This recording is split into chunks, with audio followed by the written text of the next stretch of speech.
Morning. Today we are going to analyze one problem question based on LRA 2002. The video content has been made available for information and educational purpose only. Kindly go through the disclaimer completely. Let's move on to the problem question. Mike is a registered proprietor of Button Manor, a rundown historic country house. In 2010, he invested his life saving to buy the property. As they were insufficient to meet the full sale price, Mike's father, Julian, contributed to the shortfall. Allison moved into Button Manor in 2013 when she married Mike. In 2017, Julian's wife died. He sold their bungalow and accepted Mike and Alicia's invitation to come and live with them in Button Manor. In 2019, Julian went off to New Zealand to visit his daughter, Kitty. After she gave birth to his first grandchild, Larry, Julian decided to extend his stay so that he could spend time watching Larry grow up. By 2020, Mike was having a great difficulty in meeting the running and repair cost of Button Manor. He therefore reluctantly decided to put the property on the market. Robin has been considering buying Burton Manor to add to his chain of boutique hotels. He visited the property several times. On the first occasion, he bumped into Pat, the leader of the local Boy Scout troop. Pat explained that he was using the shortcut across the grounds of Button Manor to reach his nearby house. On his second visit, Bunty, who lives in a neighboring house, presented him with a document containing a covenant that appears to say Button Manor must only be used as a private residence. We have to advise Robin about the legal position. Should he go ahead and purchase the Button Manor or not? Under LRA 2002, a person with a beneficial interest who is in the actual occupation may have their rights protected as an overriding interest as per para 2 of Schedule 3. The key points to analyze are the actual occupation. The case law indicated the actual occupation requires a degree of permanence and continuity. Julian's physical absence due to his extended stay in New Zealand could jeopardize his claim to actual occupation. However, if he maintained a continued intention to occupy by leaving the belongings in Button Manor, this may still support his claim. Obviousness of occupation. Robin's duty is to conduct a reasonable inspection if it's not obvious that someone is in the occupation. If Julian's belongings were not present, Robin may not bound by Julian's interest as per stipulations in Abbey National BS versus Kane and Thompson versus Fye. Covenants. A document presented by Bunty regarding a covenant stating a Burton Manor must only be used as a private residence is also critical if this covenant is enforceable. Restriction on use. Robin's intended use of the property for body hotels could violate this covenant, potentially leading to enforcement action by local authorities or neighbors. Julian contribution occupation. Julian contributed financially to the purchase of the Button Manor and lived there until he moved to New Zealand. His financial contribution could create an equitable interest in the property. However, because Julian is no longer an occupation, the impact of his interest on a purchase depends on whether it has been overreached. Allison rights of occupation. As Mike spouse, Allison may have the right of occupation under the Family Law Act 1996. Section 30 of this act grants the right to the spouses living in the matrimonial home, even if they do not own it. This right is an overriding interest under Schedule 3 of Paragraph 2 of the LRA 2002 and binds any purchaser if Allison remains in the actual occupation at the time of the purchase. Pat's use of the shortcut, Pat usage of the shortcut across the grounds of Butcher Manor might give rise to an easement by prescription if it has continued openly and without permission for at least 20 years. However, if this right is merely occasional or has not been formally established, it may not bind Robin if he proceed with the purchase. What about the Bounty's covenant? The document presented by the Bounty, which restrict the Butcher manor use to a private resident, is likely a restrictive covenant. Restrictive covenant, if properly registered, can bind the successor in title and therefore could impact Robin's intended use of the property as a body hotel. Overarching allows a certain equitable interests, such as those arising under the trust, to be detached from the land and transferred to the sale proceeds if two trustees receive the purchase money. This is relevant to Julian's interest, which could be overreached if Mike sell the property as a sole trustee. However, Allison's partial right of occupation under the Family Law Act 1996 cannot be overreached. LRA 2002 operates under the principle of title by registration, meaning that registration confers title rather than merely recording a transfer. Section 27 and 29 establish that registration is crucial for the validity of certain interests in the land, and unregistered interest may not bind a purchaser unless certain exceptions apply. Section 33 and 40 of LRA 2002 outlines that a certain interest can override the registration title. This includes certain rights of occupation and equitable interests that may not be registered but can still affect the title. A covenant restricting the use of the land, such as requiring it to remain a private residence, may be enforceable against a future owner if it is properly registered or if it qualifies as an overriding interest. Under the law, land law LRA 2002, Robin as a purchaser would acquire a legal estate subject to the entries on the register and overriding interest, but would be free from all other estates and interests, provided he gives a valuable consideration and complete the purchases properly.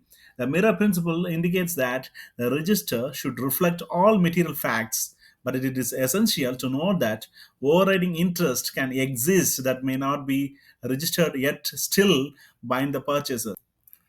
The document presented by Banchi indicates a restrictive covenant stating that Burton Manor must only be used as a private resident. If this covenant is valid and registered, Robin would be bound by it, as we have seen earlier. Previous cases like William and Glenn Bank versus Boland and Thompson versus Ford stress the importance of the equitable interest, how they can affect the property rights despite registration. The contribution made by Julian Mike's father may give rise to equitable interest, particularly if there was an understanding or agreement regarding the property. Cases such as a choker versus choker could illustrate how family contributions can create equitable interest that may not be immediately apparent in the register.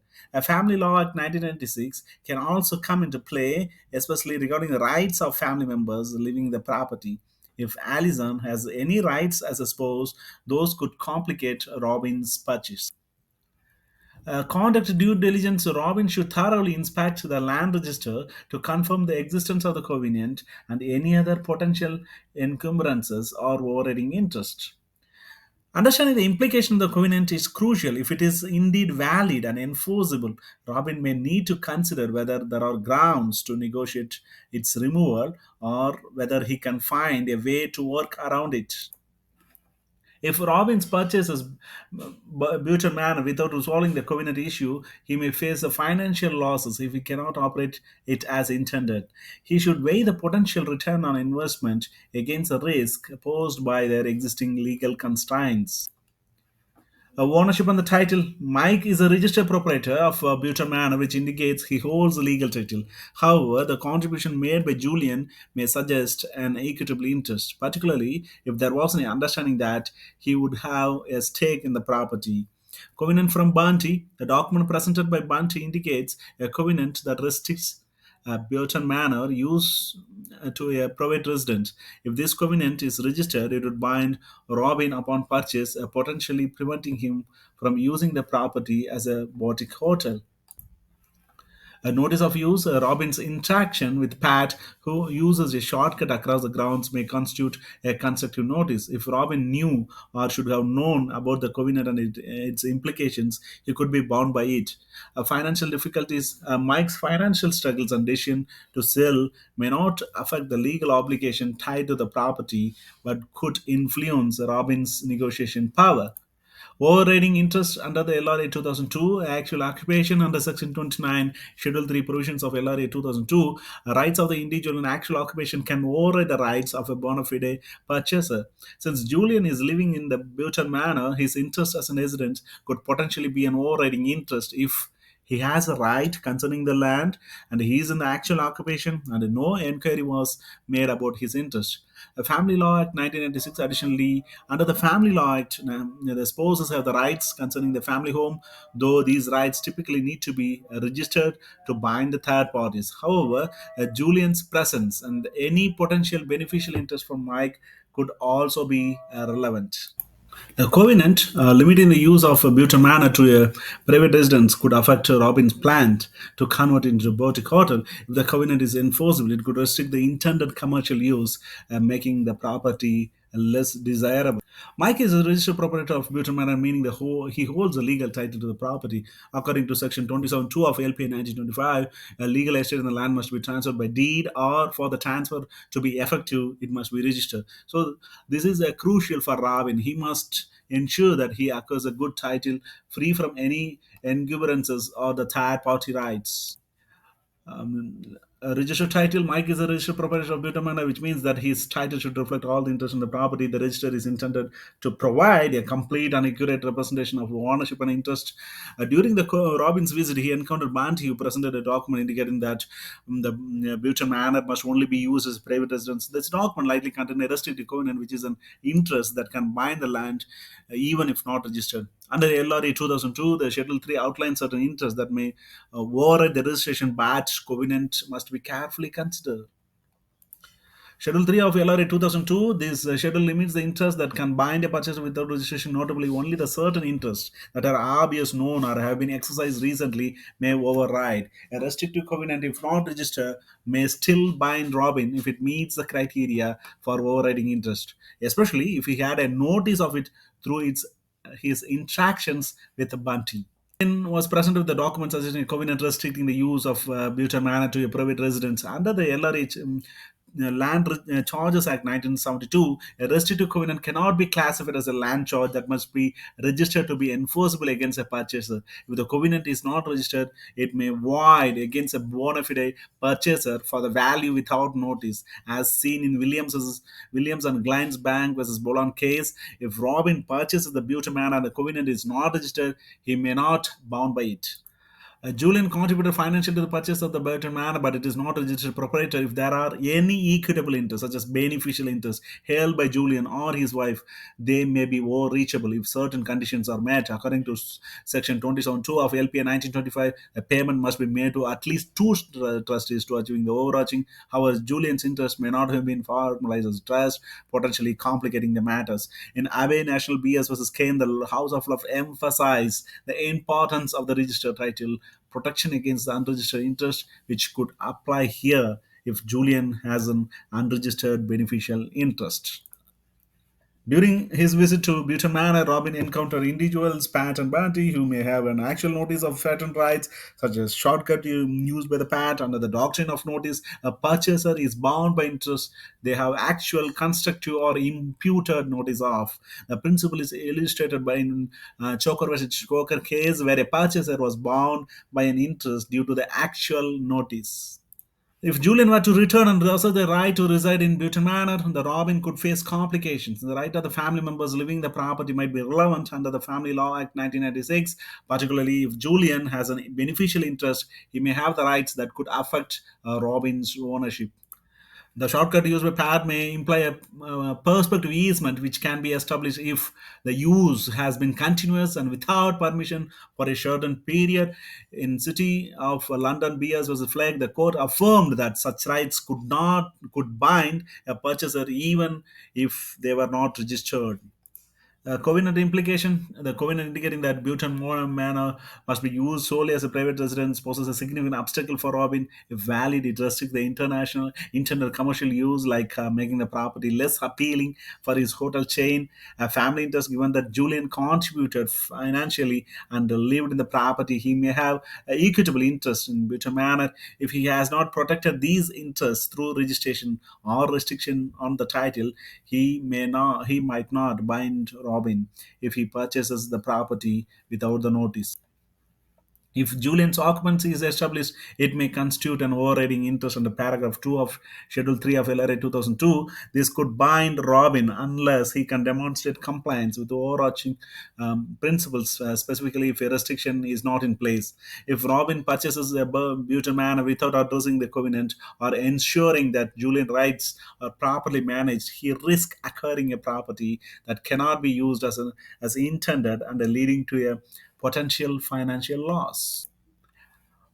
Due diligence, Robin should conduct thorough due diligence prior to purchasing the Butte Manor. This include reviewing the covenant document and understanding its implications. If the covenant restrict the use of the property to residential purpose, it could significantly impact Robin's plans to use the property for commercial ventures. If the Robin purchases a property without ensuring the covenant is resolved or can be disregarded, he may face legal challenges in using Butte Manor as intended. Additionally, if any other overriding interest exists that he was unaware of, he could be further constrained. Robin should thoroughly investigate the title and any potential overriding interest or covenants. This includes checking of any register restrictions and engaging with the land registry for clarity. If the covenant is enforceable, Robin must consider whether he is willing to accept the limitation of the property use. If he wishes to use it for the commercial purposes, he may need to negotiate the removal of the covenant, which could involve the legal complexities. Robin should verify whether Julian's contribution was protected with registration or could be overreached since Julian is not in occupation and his rights could be overreached. If the purchase of money is paid to two trustees, his interest may not pose a significant risk. And investigate the alien's occupations and the rights under the Family Law Act 1996 means that her interest could bind Robin if she continues to reside there. There is requires specific legal advice and possible negotiation with Allison. Restrictive covenant presented by Bunty should be thoroughly investigated to determine if it is enforceable. If enforceable, it could be severely limit Robin's intended commercial use of the property. A pat use of the shortcut should be assessed to determine whether it has become a legal easement or remains a permissive use that can be entered. This would impact Robin's ability to control the land. Robin should perform a detailed title search, including the enquiries about existing rights, covenants, and any unregistered interests that could affect the property. Let's conclude. Conduct the thorough investigation into any unregistered or registered interest, particularly the covenant and any potential family rights Julian may have. Check the land charges register for any registered interest affecting the property. Consider the implication of the shortcut used by the patch and whether it may constitute an easement that could affect his use of the property. And ensure that all the financial transactions are structured to avoid issues regarding the overreaching. Julian's interest, Robin may not be bound by Julian interest if he is not in actual occupation, especially if his absence is significant and occupation is not obvious. However, if Robin does not conduct a thorough investigation inspection and is unaware of Julian's potential interest, he could still be at the risk.